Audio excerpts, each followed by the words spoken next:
tardes de nuevo. Una disculpa a todos. Soy demasiado malo en muchas cosas, pero sobre todo en tecnología. Y una llamada telefónica y cortó esta transmisión. Voy a empezarla de nuevo porque me parece que es importante que quede claro.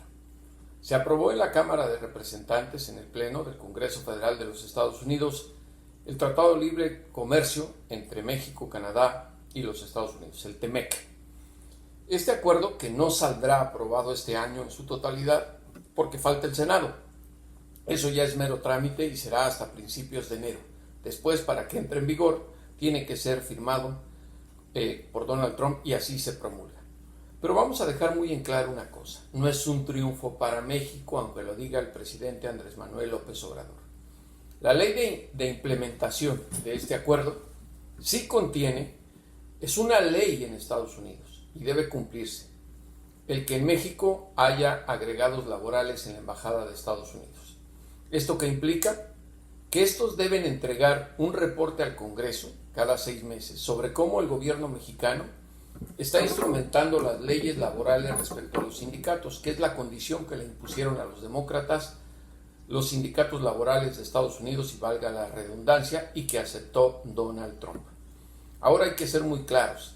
El gobierno mexicano dice que en una carta Robert Lighthizer les dijo que estos agregados laborales no van a hacer inspecciones.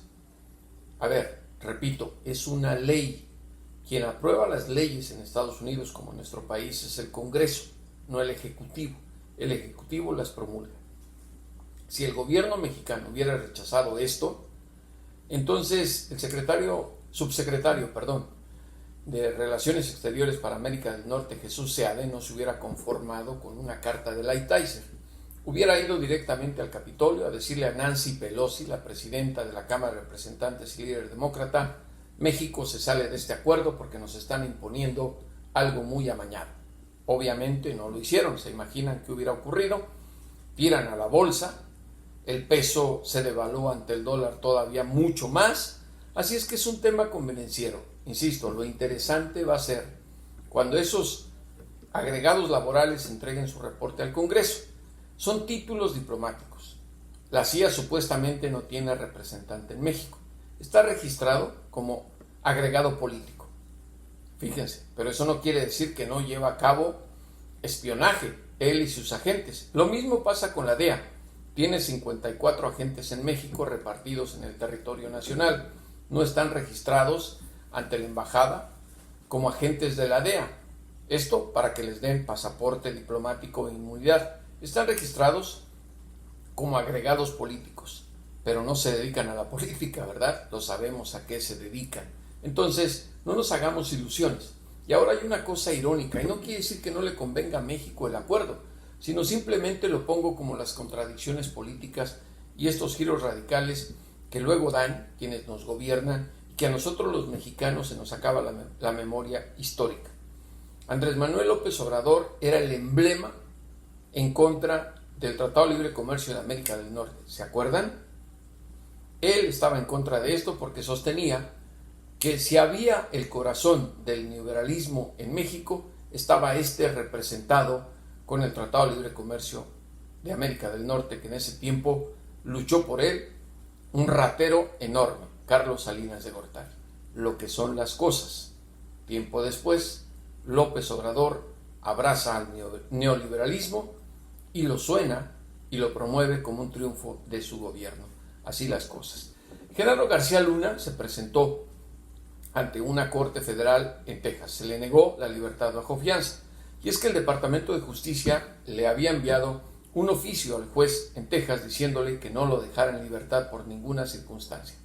Porque si lo hacía, se iba a México, y en México lo iba a proteger el cártel de Sinaloa y autoridades mexicanas, refiriéndose a autoridades estatales y seguramente municipales.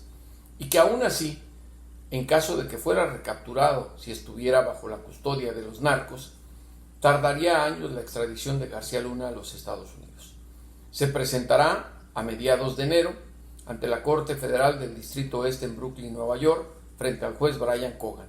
Ahí tendrá Genaro García Luna que declararse culpable o no culpable de los delitos que le imputan, que son 4.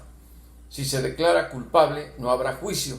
Es posible que no haya juicio, porque se imaginan sería destapar una lata de gusanos y cuántos nombres de políticos corruptos por el narcotráfico conoceríamos. Eso es lo que le conviene a García Luna. Si se declara inocente, habrá juicio y tendrá que demostrar que no es responsable de los cargos que le imputan. Ojalá periodísticamente haya juicio, es lo que quisiéramos muchos medios de comunicación por el morbo y por todo lo que ocurre. La cola de corrupción que arrastra García Luna es más larga que todo el territorio de la República Mexicana, sí, desde Chiapas hasta Tijuana. ¿Se imaginan cuántas cabezas van a rodar?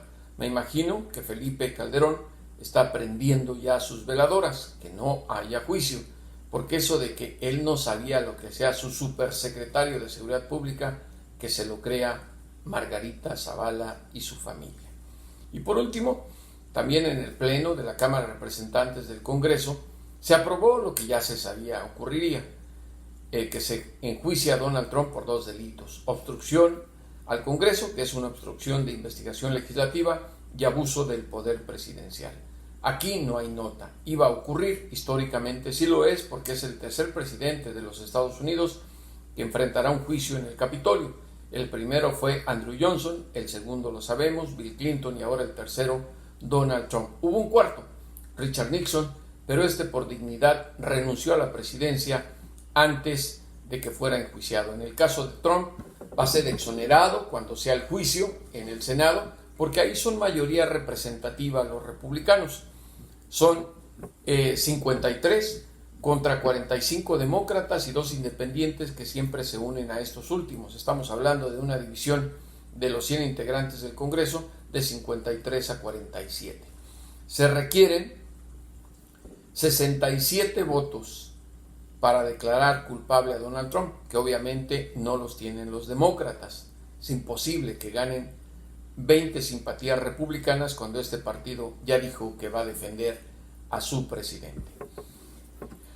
Hasta el próximo año seguramente se viene Navidad. Felicidades a todos y a todas, que se la pasen muy bien, que haya mucha paz y amor en 2020 y sobre todo salud. Antes de irme les quiero hacer una recomendación de libros. Acabo de terminar Yo no soy tu perfecta hija mexicana, de Erika Sánchez, una hija de inmigrantes que vive en Chicago. Es un excelente libro, sobre todo para los lectores en Estados Unidos, porque entenderán muchas de las cosas por las cuales nuestra cultura la cargamos y nuestras costumbres también, los mexicanos, a donde quiera que vayamos. Es un grandioso libro, de verdad se lo recomiendo. Estoy leyendo este libro que fue escrito en 1985, El cuento de la criada, de la canadiense Margaret Atwood.